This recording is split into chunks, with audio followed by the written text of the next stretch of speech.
Yo, what's up, kumusta ka everyone? Nagbabalik na naman ang inyong kolak. On today's video, gagawa tayo ngayon ng lutuan na diuling na pwede rin sa kahoy. Kaya tara, let's go!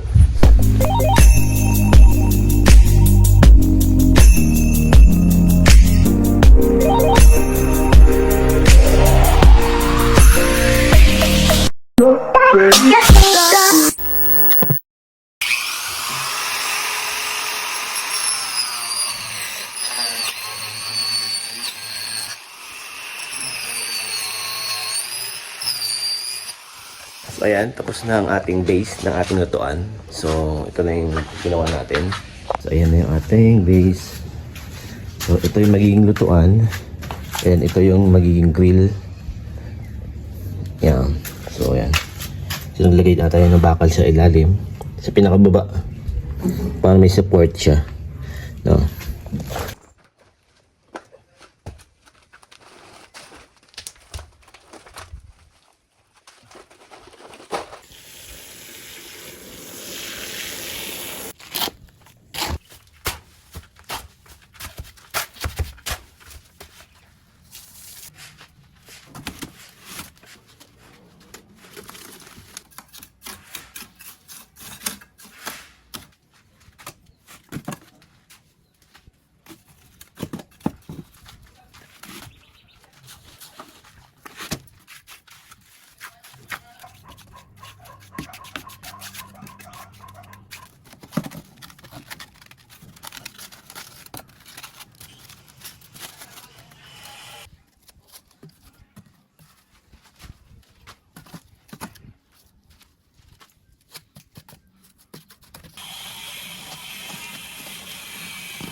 Okay, day 2 na tayo sa ating ginawang lutuan.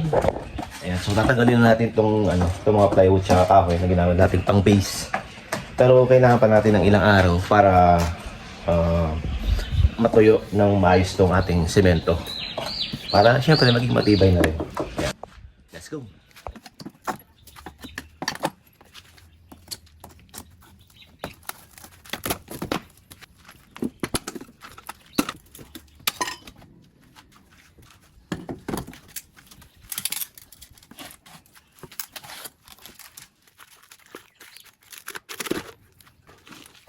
Ito, pinagawin natin ito.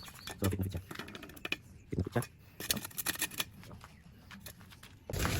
So, ayusin ko lang to kasi hindi ko nalagyan. Gawa nung may rito, plywood. So, hindi ko pwedeng buhusan. So, ayusin natin to. Ayan. So, ayos na to. Okay, goods.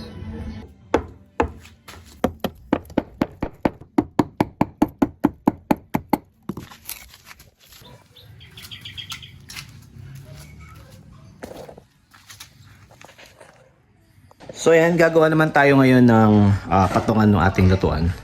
So may mga tira-tira tayong mga bakal doon sa inom. So gamitin na natin ito. Ito, nakagawa na tayo ng patungan. So lalagyan pa natin ito. Tapos lalagyan natin ng gulong. Ayan. Para madali siyang ma-move. Kasi masyado mabigat ang ating lutuan.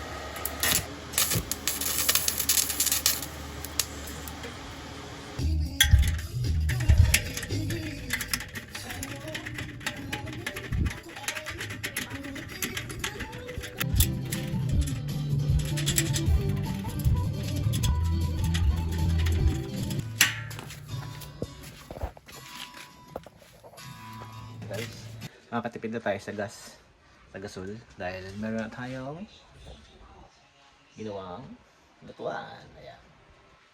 Una nating niluto ay munggo. Yan. Oh, di ba? Galing.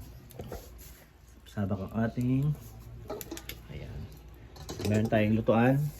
Gusto mo mag-grills, mag-ihaw, lagyan mo lang to. Ito lang. Ayan. Lalagay mo lang yan. Pwede ka na mag-ihaw, pwede ka pa magluto. Kumuha ka lang ng uling doon, ilipat mo rito. Ayan.